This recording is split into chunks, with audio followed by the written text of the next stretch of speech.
Kisah Kembang Kecubung. Sebuah kisah mahakarya terbaik dari S.H. Mintarja yang sangat populer di masanya. Dengan bangga kami persembahkan kepada sahabat Permata TV tercinta semuanya. Pada kesempatan yang sangat baik ini, kita masuk pada episode yang ke-12. Selamat menikmati. Dalam kisah sebelumnya diceritakan, dalam pada itu Kitumenggung Reksabawa tidak berhenti berusaha. Mereka bekerja keras untuk dapat menemukan jejak pembunuhan itu, tetapi mereka tidak segera dapat berhasil. Satu-satunya arah penyelidikan mereka adalah keris pusaka Kanjeng Adipati. Namun keduanya tidak berhasil menemukan orang yang bertanggung jawab atas bangsal pusaka tempat pusaka Kanjeng Adipati itu disimpan.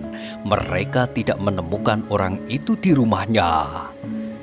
Sejak peristiwa kematian Raden Tumenggung Reksayuda itu, suamiku tidak pulang Kitumenggung, berkata istri juru gedong itu. Apakah malam itu ia pergi? Bertanya Kitumenggung Reksabawa. Aku tidak tahu Kitumenggung. Suamiku pergi seperti biasanya ke Kadipaten untuk bertugas. Tetapi sejak itu ia tidak pernah kembali lagi. Apakah ada tanda-tanda atau isyarat yang dapat membantu kita untuk menemukan suamimu? Bertanya Kitumenggung Jayataruna. Tidak Kitumenggung. Nyi, kami akan berusaha membantu menemukan suamimu, tetapi kami memerlukan bantuanmu. Sungguh Kitumenggung, aku tidak tahu apa-apa. Apakah suamimu sudah berpesan agar kau tidak mengatakan kepada siapapun tempat persembunyiannya?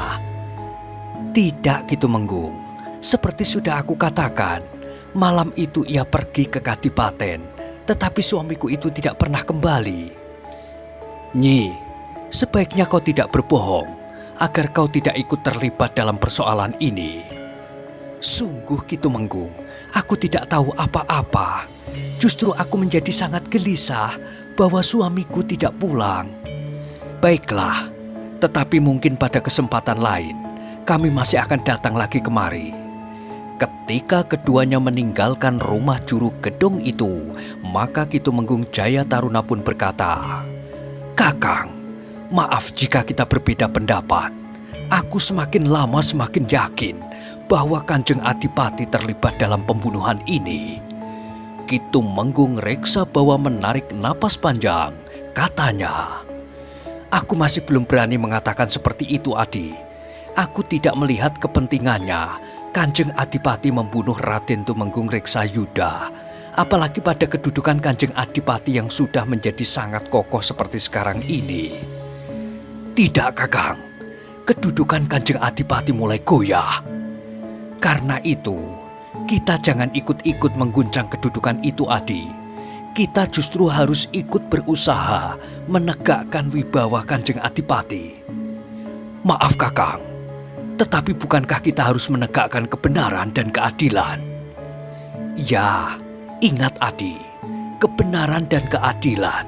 Karena itu dasarnya tentu bukan sekedar berprasangka, tetapi kebenaran dan keadilan itu harus berlandaskan kenyataan yang terjadi. Nah, kenyataan itulah yang harus kita temukan lebih dahulu.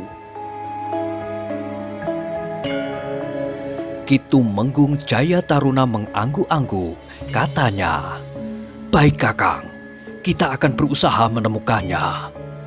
Namun ternyata bahwa untuk dapat menelusuri kenyataan atas peristiwa yang telah terjadi di rumah Raden Tumenggung Wreda Reksayuda itu adalah tugas yang sangat rumit.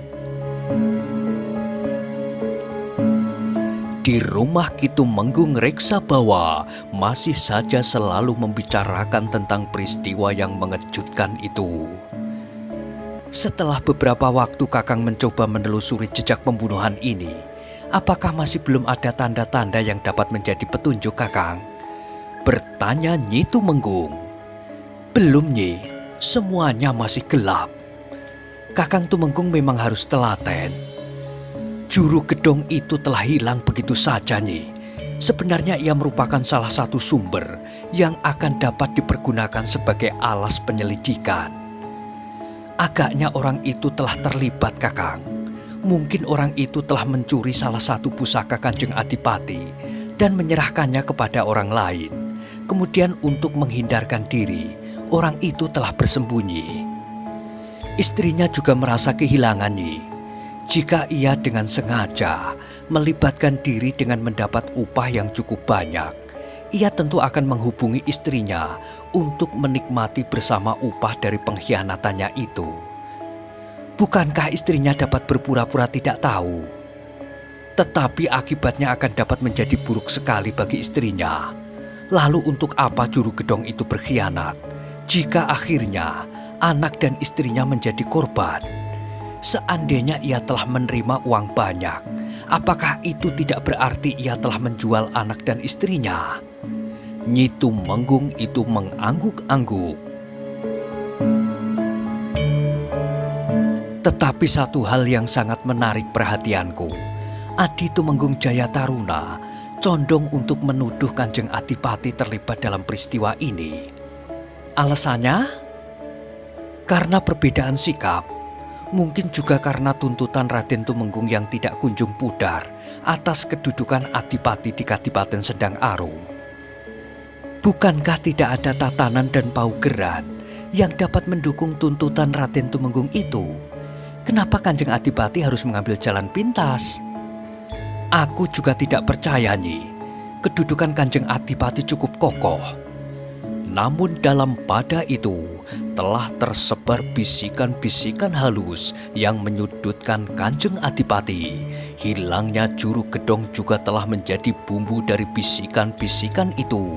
Juru gedong memang dilenyapkan untuk memutuskan jejak yang sebenarnya.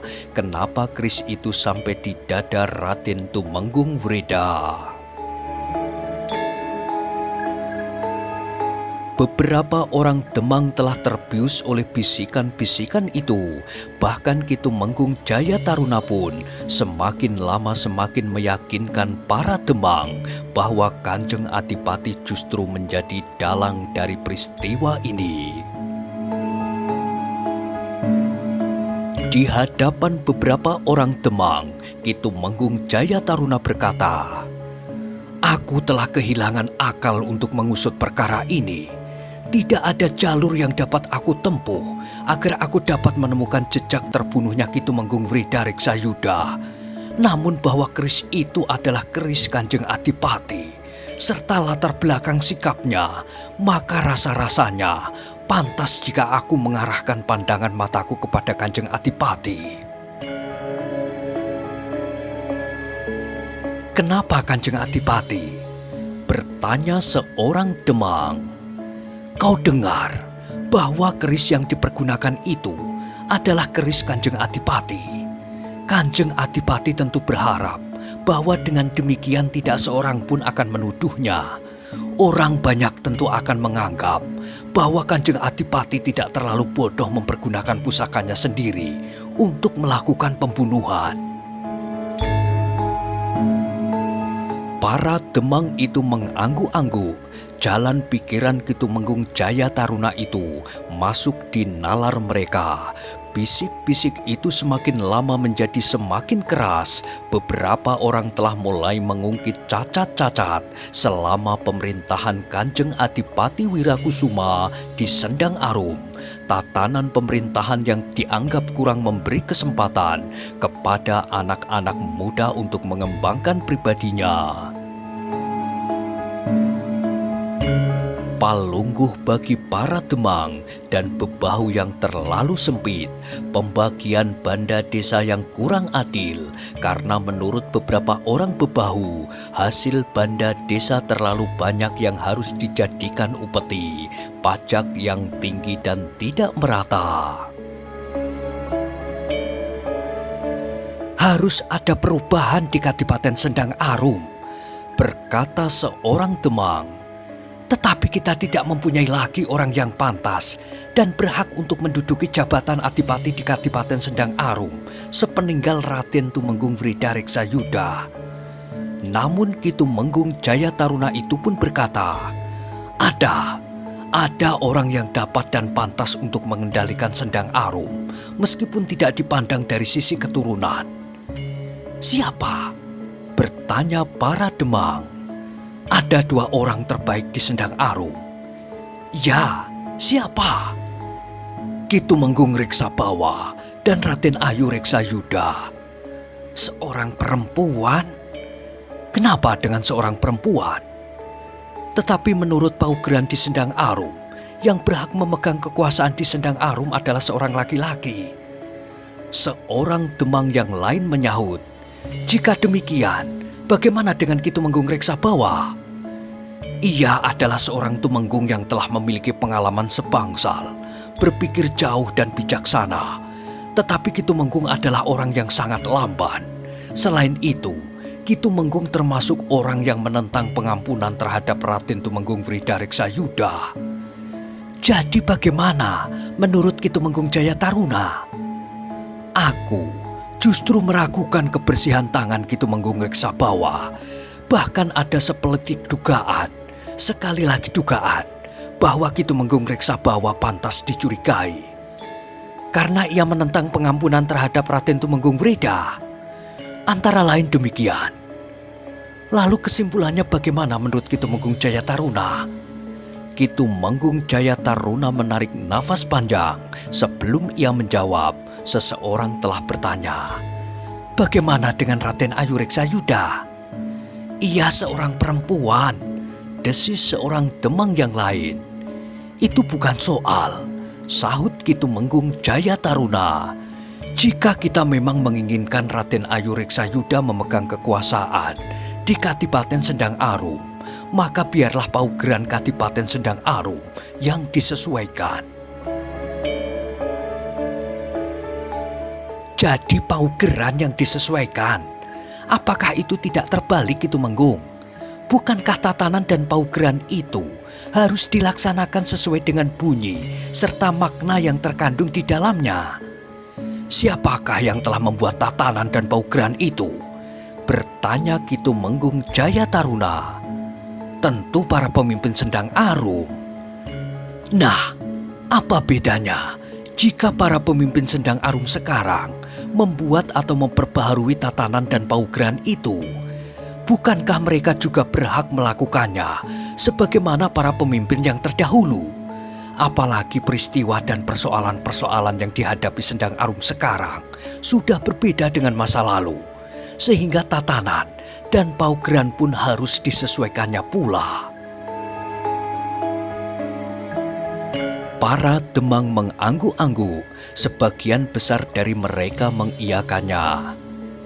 Nah, kita tinggal menentukan langkah terakhir, berkata Ki Tumenggung Jaya Taruna. Kita akan menyelenggarakan satu pertemuan. Kita akan mengundang Ki Tumenggung Reksabawa. Kita akan mengambil keputusan berdasarkan atas pertemuan itu.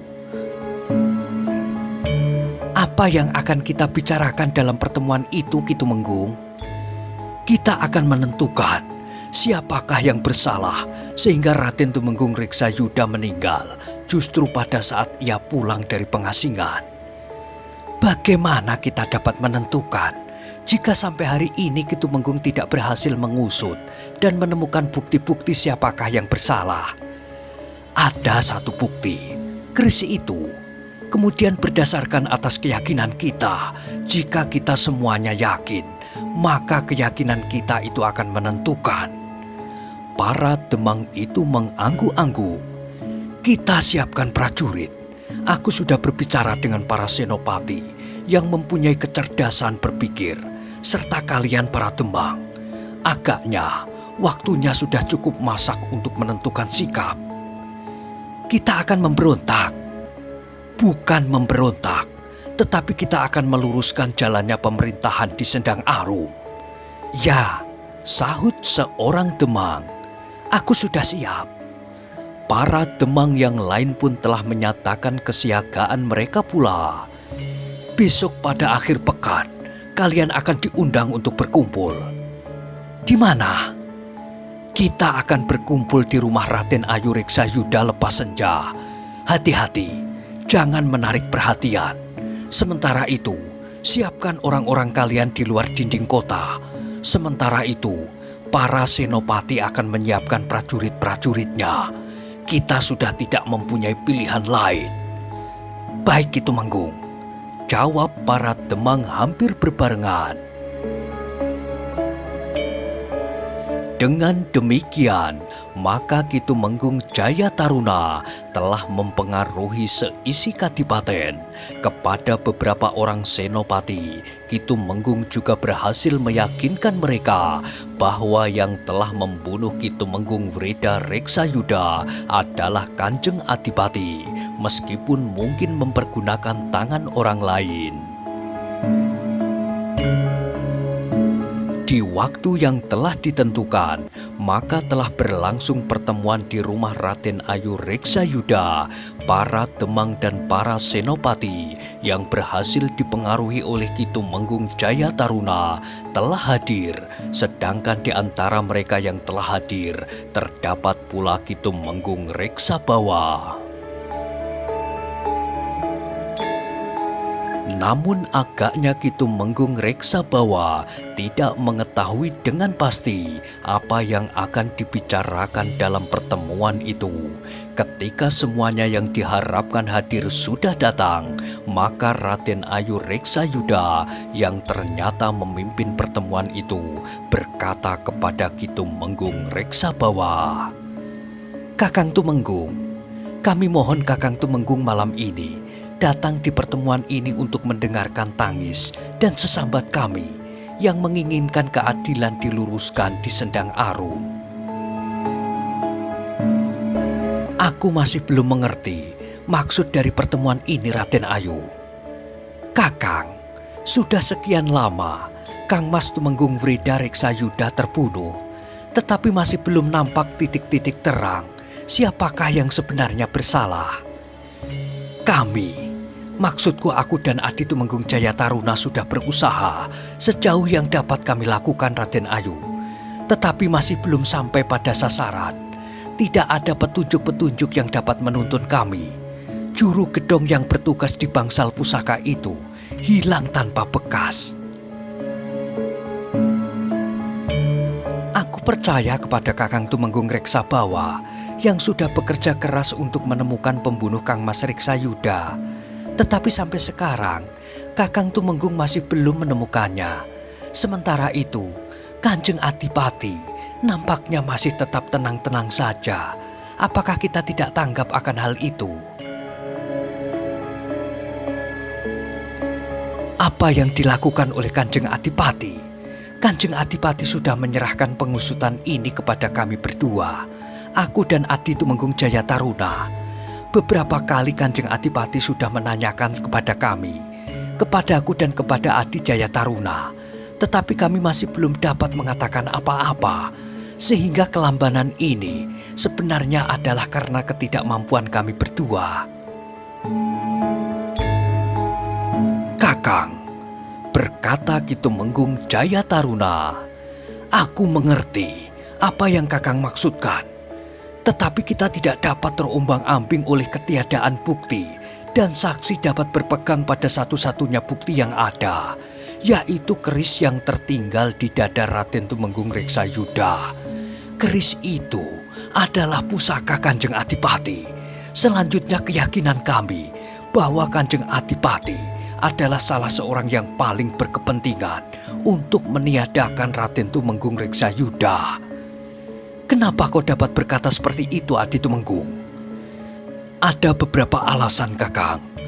Raden Tumenggung Wreda Reksayuda yang tidak henti-hentinya berusaha untuk membuktikan bahwa dirinya memang berhak atas kadipaten ini. Raden Tumenggung juga mempunyai bukti-bukti ketidakjujuran Kanjeng Adipati. Karena itu, maka satu-satunya cara untuk membersihkan namanya adalah menyingkirkan Raden Tumenggung Wreda Reksayuda. Jangan menghakimi seseorang yang belum jelas melakukan kesalahan, Adi. Karena kau sendiri akan dapat dihakimi tanpa membuat kesalahan. Tetapi kesalahan Kanjeng Adipati sudah jelas, Kakang. Karena itu, maka ia telah berpura-pura memberikan pengampunan. Namun begitu Raden Tumenggung sampai di rumahnya, maka Kanjeng Adipati langsung menghabisinya. Itu hanya prasangka. Kita bisa saja berprasangka apa saja. Tetapi untuk menentukan apakah Kanjeng Adipati bersalah atau tidak, itu harus dibuktikan. Kakang, berkata Raden Ayu Reksayuda, ada alasan lain kenapa Kanjeng Adipati harus menyingkirkan Kang Mas Tumenggung. Apa, Raden Ayu? Sebenarnya aku sangat malu untuk menyebutkannya, tetapi untuk menegakkan keadilan, maka aku akan menanggungkan malu itu. Dahi Ki Tumenggung Reksabawa berkerut. Dengan sungguh-sungguh ia mendengarkan Raden Ayu itu berkata, Kakang Tumenggung, Raden Adipati yang telah kehilangan istrinya itu menginginkan aku untuk menjadi istrinya. Raden Ayu, sahut Ki Tumenggung Reksabawa dengan serta-merta. Apakah Raden Ayu berkata sebenarnya? Kakang tentu terkejut mendengarnya.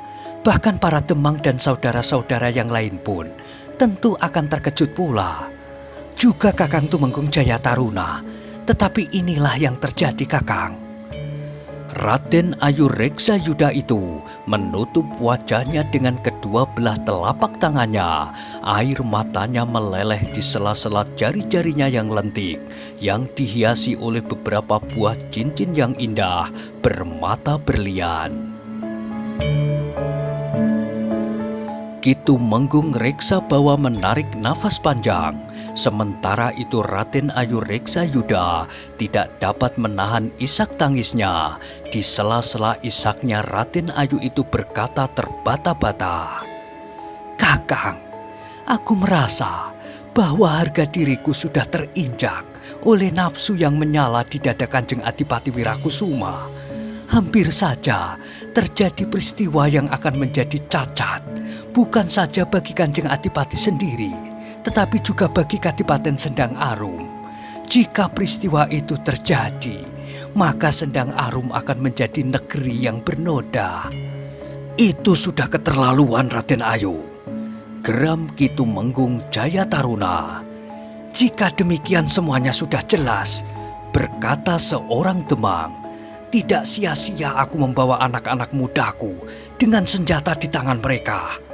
Seorang senopati yang hadir di pertemuan itu pun berkata dengan nada tinggi, kami sudah siap, Ki Tumenggung. Ki Tumenggung Jaya Taruna mengangguk-angguk, kemudian katanya kepada Ki Tumenggung Reksabawa, Kakang, sekali lagi aku mohon, Kakang bersedia mendengar tangis dan sesambat kami. Kami mohon, Kakang bangkit dan memimpin kami semuanya untuk menangkap dan kemudian mengadili Kanjeng Adipati Wirakusuma. Ki Tumenggung Reksabawa itu menjadi sangat gelisah, namun kemudian ia pun berkata, Ki Tumenggung Jaya Taruna dan Raden Ayu Reksayuda, jika yang terjadi benar seperti yang Raden Ayu katakan, maka itu merupakan noda terbesar, bukan saja bagi Adipati, tetapi merupakan noda terbesar bagi laki-laki yang setia kepada keluarganya. Meskipun Kanjeng Adipati sudah tidak mempunyai istri lagi setelah Gusti Putri meninggal, namun tindakan seperti itu adalah tindakan yang tidak dikendalikan oleh budi yang luhur. Karena itu, maka tindakan itu pantas untuk mendapat hukuman yang setimpal. Namun, segala sesuatunya harus dipertimbangkan dengan masak. Maaf Raden Ayu, bahwa kita semuanya baru mendengar gong yang berbunyi sebelah. Untuk menentukan kebenaran, kita tidak cukup sekedar mendengar pengaduan, sebagaimana Raden Ayu katakan. Jadi Kakang tidak percaya kepadaku? Bukan begitu Raden Ayu. Tetapi sejauh manakah peristiwa yang telah terjadi itu? Kita harus menilai kebenaran dari peristiwa itu. Terima kasih Kakang. Aku sudah bersedia menanggung malu. menceritakan peristiwa yang sebenarnya ingin tetap aku rahasiakan ini. Namun agaknya Kakang kurang mempercayainya. Maaf Raden Ayu, jangan salah mengerti. Aku bukannya tidak mempercayainya, tetapi aku hanya ingin mengetahui kadar dari kesalahan yang telah dilakukan oleh Kanjeng Adipati. Jika Kakang menghadap Kanjeng Adipati dan menanyakan kebenaran keteranganku ini, maka itu merupakan salah satu langkah yang tidak adil. Kenapa Raden Ayu? Berperisai kekuasaannya, maka Kanjeng Adipati akan dapat mengatakan hitam bagi yang putih dan mengatakan putih bagi yang hitam. Akhirnya, aku yang telah dipermalukan akan menanggung beban yang lebih berat lagi. Tetapi jika setiap pengaduan harus diterima tanpa penilaian, maka alangkah rumitnya kehidupan ini. Pertimbangan Kakang agaknya terlalu berbelit-belit, berkata Kitumenggung Jayataruna. Bukankah sudah jelas bagi kita apa sebenarnya yang telah terjadi di bumi ini? Barangkali tidak tepat sebagaimana kenyataan yang terjadi. Tetapi dengan demikian, kita sudah dapat menilai apakah sepantasnya bagi kita tetap setia kepada Kanjeng Adipati yang sudah banyak melakukan kesalahan itu, baik bagi tanah ini maupun kepada isinya. Maaf Adijaya Taruna, aku masih belum dapat mengambil kesimpulan. Jadi Kakang tidak mau mendengarkan permohonan kami yang memerlukan perlindungan ini. Tidak ada orang lain tempat kami berlindung selain Kakang Tumenggung Reksabawa. Maaf Adi, aku belum dapat menjawabnya. Aku akan memikirkannya lebih jauh. Pada suatu saat aku akan memberikan jawaban. Pada suatu saat itu kapan Kakang? Kami sudah tidak sabar lagi. Kami mohon ketegasan Kakang sekarang. Kitumenggung Reksabawa menggeleng. Katanya, aku mohon Raden Ayu sedikit bersabar. Adijaya Taruna, para senopati dan para demang. Pada suatu saat, segala sesuatunya akan nampak dengan jelas. Tapi rahasia kematian Raden Tumenggung Wreda Reksayuda pun akan terkuak. Jika sebelum datang waktunya yang pada suatu saat itu, bencana telah menerkam diriku, Kakang. Aku hanya seorang perempuan yang tidak berdaya menghadapi keganasan seorang laki-laki. Sedangkan laki-laki itu mempunyai wewenang dan kekuasaan. Apa yang dapat aku lakukan dan kepada siapa aku minta perlindungan? Jangan cemas Raden Ayu. Aku akan menempatkan prajurit di rumah ini. Mereka akan dapat melindungi Raden Ayu terhadap keganasan seorang laki-laki. Jika laki-laki itu mempunyai wewenang dan kekuasaan, maka prajurit itu akan dapat menjadi saksi yang akan menentukan langkah-langkah yang dapat kita ambil. Tetapi tubuhku telah terkapar seperti sampah. Mungkin aku masih tetap dapat hidup, Kakang. Tetapi tidak ada lagi kehidupan sejati di dalam diriku. Prajurit yang Kakang tempatkan di rumah ini akan lenyap seperti juru gedong pusaka itu. Aku mengerti Raden Ayu, tetapi sudah tentu bahwa aku tidak dapat mengambil keputusan sekarang. Yang terdengar kemudian adalah isak tangis Raden Ayu Reksayuda. Jadi Kakang sampai hati membiarkan peristiwa ini berlanjut besok atau lusa? Bertanya Kitumenggung Jayataruna. Tidak Adi, aku akan berbuat sesuatu. Tetapi tidak dengan gejolak yang akan mengguncang tatanan kehidupan di Kadipaten Sendang Arum. Kitumenggung Jayataruna menarik nafas. Raden Ayu, Adijaya Taruna, para senopati dan para demang, aku minta maaf bahwa malam ini aku belum dapat menentukan langkah apa-apa. Tetapi bukan berarti bahwa aku akan diam saja. Sekarang aku minta diri. Aku pun minta kalian segera pulang. Semakin lama kalian berbincang, maka kalian akan semakin terdorong ke dalam sisi gelap dari kehidupan Kadipaten Sendang Arum ini. Baiklah Kakang, jawab Kitumenggung Jayataruna. Kami mengucapkan terima kasih atas kesediaan Kakang hadir. Tetapi harapan kami tetap bergantung di bahu Kakang Tumenggung, karena tidak ada orang lain yang akan dapat melindungi kami selain Kakang Tumenggung. Aku mohon diri, Raden Ayu. Silahkan, Kakang. Demikian Ki Tumenggung reksa bawa keluar dari ruang, maka Raden Ayu pun berkata, "Nah, bukankah aku sudah mengatakan bahwa kita tidak akan dapat bekerja sama dengan Kakang Tumenggung Reksabawa? Bahkan aku curiga bahwa Kanjeng Adipati dan Kakang Tumenggung Reksabawa telah bekerja sama untuk mengakhiri hidup Kang Mas Reksayuda. Apakah alasan Ki Tumenggung membunuh Raden Tumenggung Reksayuda, Raden Ayu? Kedudukan Tumenggung Wreda akan benar-benar kosong untuk seterusnya. Jadi keseganan Ki Tumenggung Reksabawa untuk mengusut perkara ini beralasan sekali, karena sasaran pengusutan itu adalah dirinya sendiri bersama Kanjeng Adipati," berkata Ki Tumenggung Jayataruna dengan nada tinggi. Tetapi kepergian Ki Tumenggung Reksabawa itu sangat menggelisahkan kita, berkata Raden Ayu Reksayuda lebih lanjut. "Aku mengerti, Raden Ayu," sahut Ki Tumenggung Jayataruna. "Kakang Reksabawa akan dapat mengkhianati kita. Kakang Tumenggung justru akan menghadap Kanjeng Adipati dan melaporkan apa yang sedang kita bicarakan ini." "Ya, Kakang. Kakang Reksabawa dapat menjadi sangat berbahaya bagi kita." "Ya, Ki Tumenggung," berkata seorang senopati. "Aku sudah memperhitungkannya." Ki Tumenggung Jayataruna itu pun tersenyum. "Lalu apa yang akan kita lakukan?" Ki Jayataruna pun kemudian memanggil seorang laki-laki yang bertubuh raksasa. "Wedung." "Ya, Ki Tumenggung." "Kau adalah seorang yang berilmu tinggi. Kau seorang pembunuh yang berhati beku. Kau tahu kewajibanmu." Ki Tumenggung Reksabawa. "Ya, baik, aku akan menyusulnya." "Ikuti saja Kakang Reksabawa. Jika ia pulang ke rumahnya, beri kesempatan ia bertemu dengan Mbok Ayu, Nyi Tumenggung Reksabawa. Nyi Tumenggung adalah orang yang baik, sebagaimana Kakang Tumenggung Reksabawa.